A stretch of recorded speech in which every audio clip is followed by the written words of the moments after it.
দাসী শুধু মিথ্যে কথা বলে। কি মিথ্যে কথা বলেছে? যে জিনিসটি আসল সেই জিনিসটি আমাকে হয়নি। সেই জিনিসটা কি? সেটা হচ্ছে ওই গাছে ধরে ছোট ছোট পাতা, আর ফলটি হচ্ছে বা তার নাম হচ্ছে তেতো। বুঝতে পেরেছি। ঠিক আছে, আমি তেঁতুল এনে নিজে তোমাকে খাওয়াবো। দাসীগণ, তোমরা এবার অন্তঃপুরে যাও, তোমাদের জন্য বকশিসের ব্যবস্থা আছে। ঠিক আছে, চলে যাচ্ছি।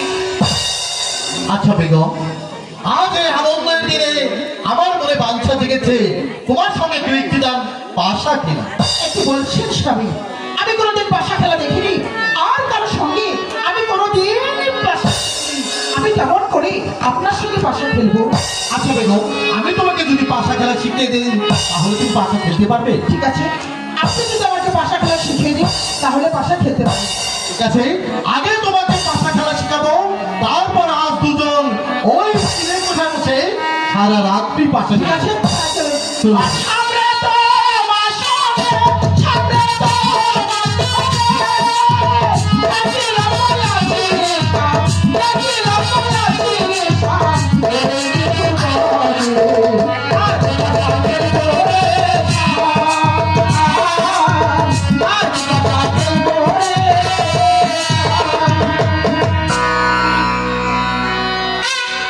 হ্যালো, না না না, এক কিছুটাই হতে পারে না।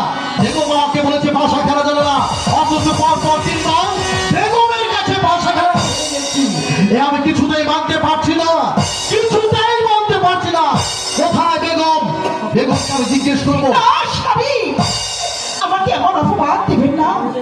আমি এই জীবনে প্রথম শুধু আপনার সঙ্গে পাশা খেলেছি, আমি কোনোদিনই কারোর সঙ্গে পাশা খেলিনি। স্বামী, বেগম, তুমি সত্যি করে বলো, তুমি কার কাছে ভাষা খেলা শিখেছো?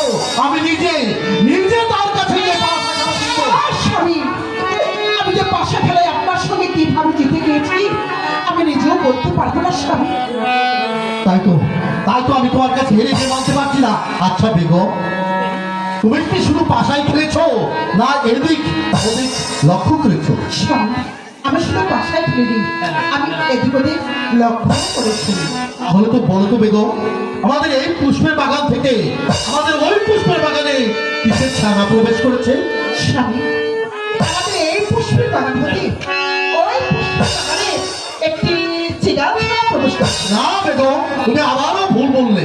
আমাদের এই পুষ্পের বাগান থেকে ওই পুষ্পের বাগানে একটি এদিনের ছানা প্রবেশ করেছে। না স্বামী, আমি যে নিজ নয়নে দেখেছি আমাদের এই পুষ্পের বাগান হতে ওই পুষ্পের বাগানে একটি চিড়াল ছানা প্রবেশ করেছে। তুমি নিজ নয়নে দেখেছো?